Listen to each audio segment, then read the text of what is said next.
That might just... Is that it? That might be it. But I wonder when next time they're gonna be showing off any more information. That'll be... Dude, this is crazy. Many months later. Much later. Much later. 4 to 6 weeks later.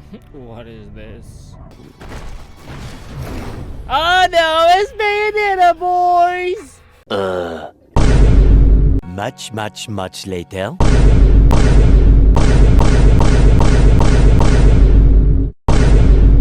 2 weeks later.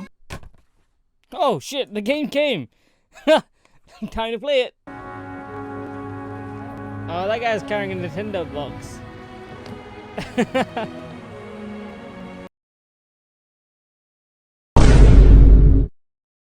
It seems I'm unfashionably late. After the success of Bayonetta 2, 8 years later we finally get the third entry in the series, and after all that time, how does Bayonetta 3 compare? Well, at first I was worried. This game took way too long to come out. It kept getting delayed. Information was hidden. No trailers was shown. No nothing. The only reassurance we got was statements going over how the development is going smoothly and that we just had to wait a little longer. But how much longer? But with nothing shown throughout, I don't know, years, I was worried. So now, thankfully, with the game out, how does it hold up compared to the first two games? Well, I gotta say, I'm gonna be honest, I'm a little disappointed. I know that sounds bad, but listen, this game is awesome. It's great. It gets shit done. It's just as bombastic and over the top as the first two games. Maybe a little bit more energetic.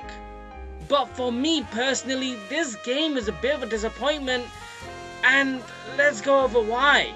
So as far as the story goes, someone is trying to destroy or rule over the universe. It's never really explained. He's sending his creations to homunculi all over different multiverses where they destroy and conquer that world. In each world there's a Bayonetta who has to stop him, and with the help of our Bayonetta, John, and the new mysterious character Viola, they all have a role to play. Bayonetta goes through the multiverses where she has to gather 6 Chaos Gears in order to sort out Singularity, and as she does, she gathers an arsenal of new weapons and Hellspawn to help her along the way. And that's what the story is. But after completing it, I'm still confused about a lot of things, especially now as it contains the multiverse. Thankfully, for the most part, this game is separate from the previous entries. Heck, this game at least has a fairly simple plot, for better or worse. Bayonetta has never been about a story, oftentimes being very confusing and muddy with its writing. Hell, Bayonetta 2 is a prequel, but also a sequel with time travel. Yeah, it's dumb.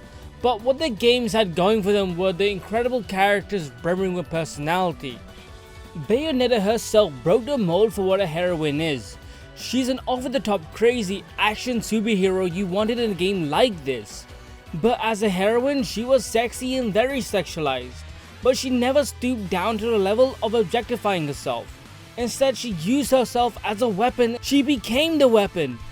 And she's overly confident for that. And she taunts her enemies because she knows she's beautiful and treats it like a performance. She knows no one can do anything about it, and if they do, she'll annihilate them.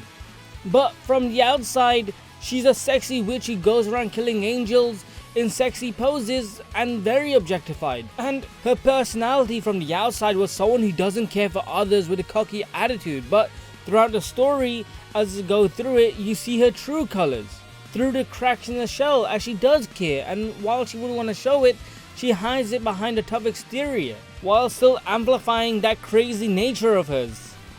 And all the other characters never really got as much screen time, but they all had fun and exciting moments that let them shine and showcase who they were in this bombastic story. Playing Bayonetta 1 and 2 is like playing a bad B-film, but it's something that was entertaining all the way through with great characters carrying the game's story. Now, this is where one of my biggest issues with Bayonetta 3 comes from, the characters. They don't act like themselves. There seems to be a problem throughout the game with multiple scenes being incompetent. Some characters are similar, but with others they have a complete 180 to them with zero reasoning. Like for example, throughout the series, Bayonetta has always had zero interest in Luca.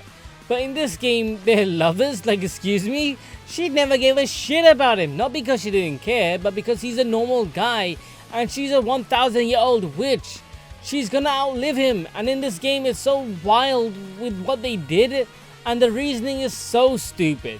The story felt like it was written by someone who went by fandom synopsis, but without having a fact check. Like the story for Bayonetta 1 and 2 aren't amazing, but holy shit is the third game in its own league of bad writing. The bad guy for this game is a mystery, like the previous games, but at least with them the reasoning was sound. Here I have no idea who the villain was, why the villain was. He's just there and comes out of nowhere, does the bad thing, and the game never explains why to any of it. Heck, this game had a perfect villain set up for it with the previous entries, but they outright forgot that storyline. Characters just exist and have things happen to them, while not really explaining anything, and those things that happen to them aren't just minor events but quite huge ones that aren't paid off. I think honestly the story is really bad. At first I could forgive some of its weird aspects, but over time it got worse. The story again for the series has never been a strong suit, but it was always fun to learn about the world and its outworldly rules with the angels versus demons, good versus evil storyline. But in the end it was all about character interactions. All of that is a complete disappointment. Characters in this game just don't interact like they used to, and they don't share the same charisma that I wanted them to. Viola is the complete opposite to Bayonetta, so having a story with the two interacting and going through the journey together would have been a fun ride. Instead they regulate to small bite-sized pieces, and Viola as a character was intriguing at first, but over time she became a nuisance, almost mimicking the same problems of Nero in DMC4. Here she's a wasted character for how underutilized she is. Or we could have had a game where Bayonetta and Jean were the main protagonist, with Jean not being the side character, and they finally get to fight side by side throughout the whole game and we see the bond they have. But she's also separated. Instead, all three characters are on their own journey and do different things to help the overall plot, which is good, but by the end of the game it's a giant disappointment. They never interact to the extent that they could have had or should have had. And speaking on interactions, Bayonetta goes through the multiverse, sees a plethora of different universes with lots of different locations, and not once does she comment on her whereabouts or what she thinks. Instead, she's only a vessel that's allowed to talk in cutscenes of very select areas that push the plot. If you go exploring and look around, she refuses to say anything, even if it could be somewhat interesting. And the worst offender of this is when she sees other versions of herself. Nowhere in the story are there rules to these alternative versions and the world she enters. And by doing so, the writers have free reign for whatever crazy weird story they wanted to write. Instead, the writing is like white bread with spice on top, but spice so mild it tastes like nothing. But you're happy that it has some flavor. The story is so mundane and boring with very little exciting moments, and it's like, holy shit, how did this happen? From what could have been an insane, over-the-top, crazy, ludicrous story of not just one Bayonetta, but a multitude of them, all interacting, all fighting, all sharing one goal to stop the bad guy. On paper, it sounds amazing. We could have had a game that was Bayonetta versus the world. Instead, what we got was the dullest, boring story in the history of this franchise. It's so shallow, it hurts. So first of all the other Bayonettas look badass and they act badass throughout the sequences you see them from.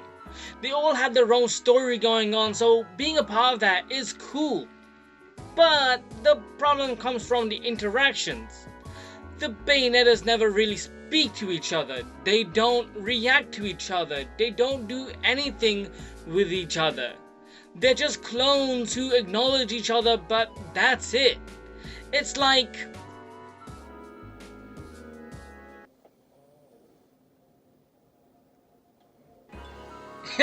yeah, like that. It sucks. The whole going through multiverse concept sounds just like a Bayonetta plot, but they somehow ruined it and it's so disappointing. Before the last mission, the story was gonna get a 5 out of 10, but right after finishing it, it's a 3 out of 10. For what they did to characters is so mind-bogglingly stupid that I'm baffled that after 8 years of waiting, this is what we got. It's not only that, the writing felt inconsistent due to the tone the writer wanted to set. There are scenes that should have been hard-hitting but felt weightless for how bad the writing was. One moment we have a real hard-hitting scene that should have affected Bayonetta psychologically, but instead it doesn't and she acts like nothing happened. The story felt as though the writers had cool ideas in their head but couldn't execute them properly.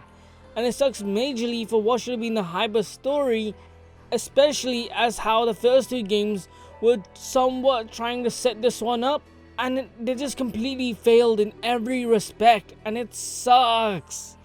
If there's ever another game, please get a real writer. I don't want to sit through long cutscenes hoping that this story gets good. Also, Platinum, find a way to rewrite this game. Just go back in time, just use time travel or some bullshit. Just rewrite this whole thing, man. Trust me, I think we need to do that. Oh, by the way, I should mention, Jennifer Hale, the new voice actress, did a wonderful job as Bayonetta, but there were sections in the game where you could tell that she was using a fake British accent. I hope, if there's ever a next game, a fourth game, that they bring back a British voice actor, cause you know, rip Helena. Thankfully, the combat in Bayonetta 3 is amazing but with some flaws. So like the previous entries, the combat is just as flashy as it's always been, but now even flashier with the type of combos you can pull off. Not only that, but with the weapons you can gain from the multiverses you go through. And these are some of the coolest weaponry in an action game for a while now. The type you can gain are cracked out the wazoo. It's like the team saw DMC5's weaponry, got jealous, and decided they could do better. Now, I can't say which is better, but holy shit. The weapons you gain in this game are so creative and are so much fun to play around with. That being said, Bayonetta 3 still relies on witch time being your ultimatum for how you do big damage and are able to pull off crazy combos, with the weapons this time around being way more in depth with the type of combos you're able to pull off. I normally hate big chunky slow weapons in action games, but the ones here in Bayonetta 3 are so much fun, destroying and annihilating anyone and whoever in my path is great. But what's not great this time around is when you do big combos, when you gain the climax finishes, they don't execute the enemies like they used to. Instead, they barely do any damage and are just combo extenders for enders. But that makes no sense. At least before, when you saw the prompt for climax, you know you were gonna witness something cool to end the fight with. Now you do them and the fight still continues. It's really dumb. Anyway, the new additions to Bayonetta come from the Infernal Demons, the hellspawn you gain throughout the story. Now, instead of having them be partial in combat with previous entries, now you're able to summon them right there and then onto the battlefield, helping you throughout the fight if you want. With each new weapon you gain, a new Infernal Demon is there to help, and every single one feels and plays completely differently to each other, and depending on your style, it's up to you to which one you want to use. There are moments where the game makes you use them so you get an idea on how they work, but outside those moments the game never really tells you what's best. It's up to you and your playstyle.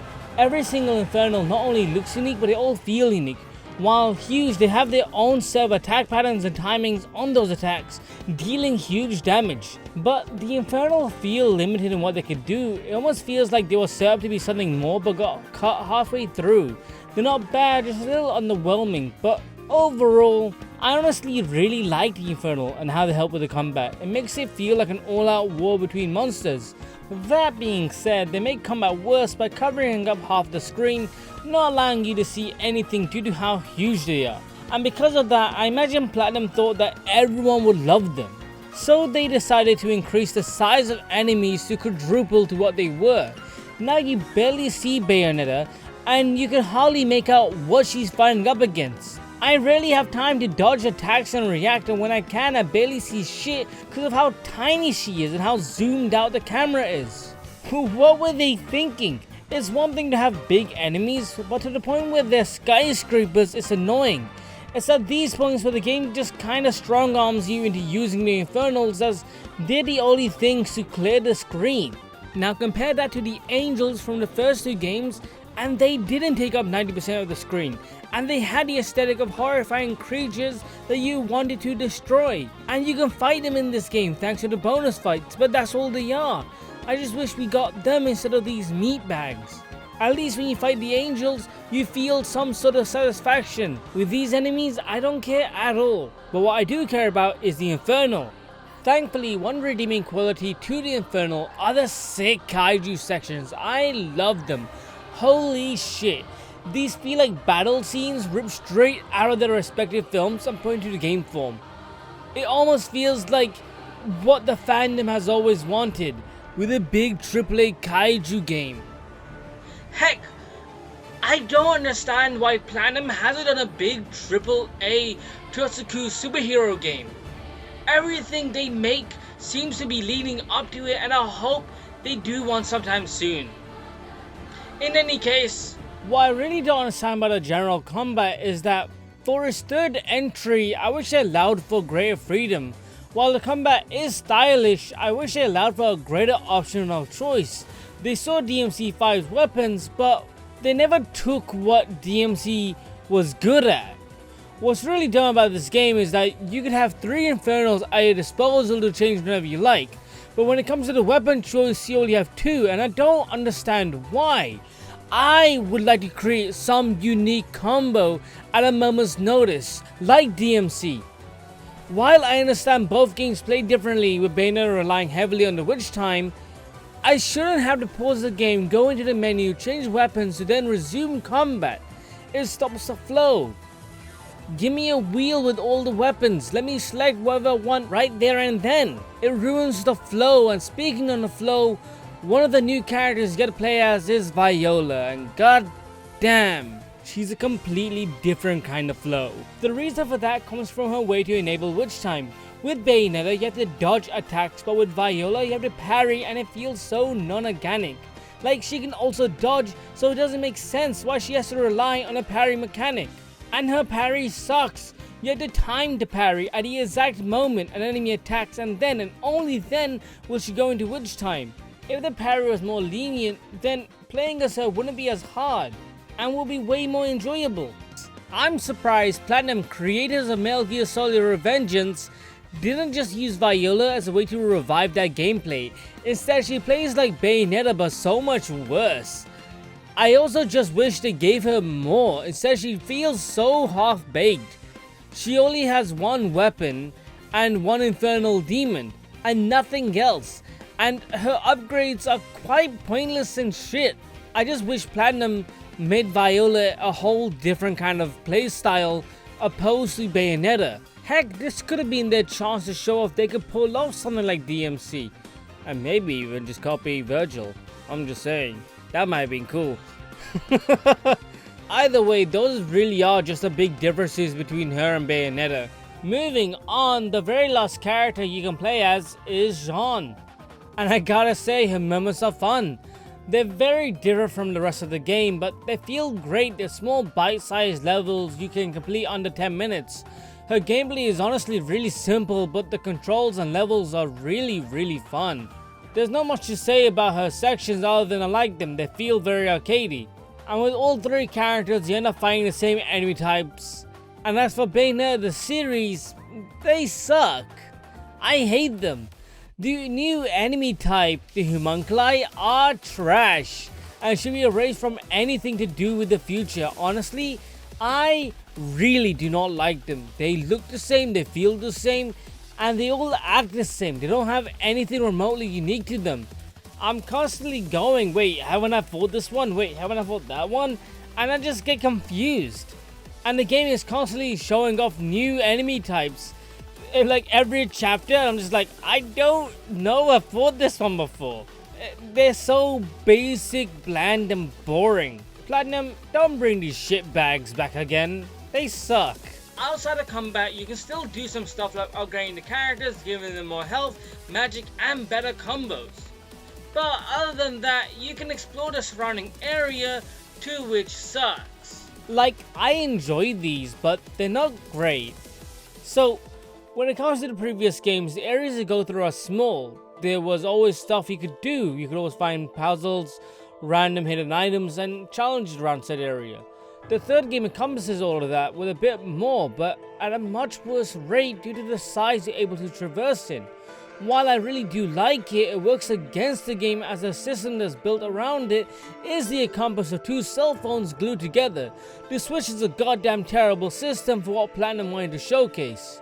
In Bayonetta 2, Nocturne is one of the most beautiful areas you'll visit in the game, but it's empty. While there was stuff to do like the challenges, the hidden items or puzzles, for the most part it was vast, but a pointless waste of space that could have been reduced. Thankfully, it was one of the only areas in the game to actually feel like that. But when I play Bayonetta 3, the whole game feels like that, but on a larger scale. No matter the area, the whole game has huge sections composed of filler, 90% of which could have been cut out with no repercussions. While there's still the same stuff you could do with some additional new stuff, for the most part the areas you go through are vast but empty and often hurt the game than anything else. Half the time when you go exploring, the game comes to a screeching halt with the midsection that's often quiet with nothing going on. Thankfully you can transform into your weapons monster form thing, I'm not too sure, but they help traversal and every single one is viable. But god damn, is the bloody Switch just completely outdated. As you're running around certain areas, the game runs at a stable 60 FPS, but the moment you attack a box, a random out of place box, the game comes to a screeching halt, where it will then go from 60 to 45 for no reason. And then when you go in combat, the game also freaks out for no reason, where you think it should be stable. It's wild, I don't get it. How the Switch was able to handle this game is crazy to me. And the problem comes from how huge the areas are. If they're scaled back, it wouldn't have been much of a problem. But they tried to push the Switch to its limit and they did it. Platinum, you did it. The game looks ugly as shit, it runs crap, but it also plays great. So you did something right. Like if you just look at Bayonetta 1 and 2, they run much better due to the size of the world. And the third game doesn't really encompass the world that well. All there is are hidden items. The world being as big as that it is just unjustified. While it seems like I'm bashing on the game, I am. I love the areas you go through. I love the different multiverses and seeing how different each iteration of Bayonetta and John look like. The set pieces and areas you go through are amazing. They're so much fun. But it's also a giant disappointment. If this game came out 5 years earlier, I wouldn't be as upset as I am, but the fact remains, it's been 8 years since the last Bayonetta. How long am I gonna have to wait until the next game, if there's even one? That being said, the fact that the Switch is able to handle such locations and set pieces on a tiny cartridge is beyond amazing. The fact that 8 years after the second game, who would have guessed that a game this ambitious could run on this tiny cartridge? One thing that didn't help with the game is just how ugly it is. Not from a graphical standpoint, which it is ugly, but from a color standpoint. Bayonetta 3 feels like Bayonetta 1 with this muddy and muted colors. It feels almost like there's a gray filter all over it. And I just wonder why. I get that the game is trying to be more dark and serious. I just feel like Bayonetta 2 had the best color scheme out of the 3 games, as it was nice and bright, but it had those dark areas to encompass that mood. Either way, it doesn't really change the game overall, but that being said, the fact that the Switch is able to handle such locations and set pieces on a tiny cartridge is beyond amazing. The fact that 8 years later, after the second game, who would have guessed that a game this ambitious could run on this tiny little cartridge? That's really crazy. And now for the final score, gameplay. I want to give this game a 5 out of 10, but I did have fun with it and I did enjoy it for the extent I was playing it for. This game, it feels very experimental with what they wanted to do, and it resulted in a false product that was built on hype. That's not the game's fault, that's mine. I wanted a normal action hack and slash game with flashy moments, and I got that. And I enjoyed every moment of it. That's why I'm gonna actually have to give this game a 7 out of 10. It's not amazing, it's not as good as Bayonetta 1 or 2, but for what it achieves and what the team brought, I think it's great. There are things they could do a lot better if there's ever a Bayonetta 4, and I hope they improve upon everything that I want, like a better parry mechanic with Viola if she comes back. I want every weapon to be selectable with Bayonetta. Let me use Viola as a way to just copy and paste Dante or Virgil from the DMC series and put it into this game. Just find a way to copy and paste that combat style, cause Platinum, I know you can do it.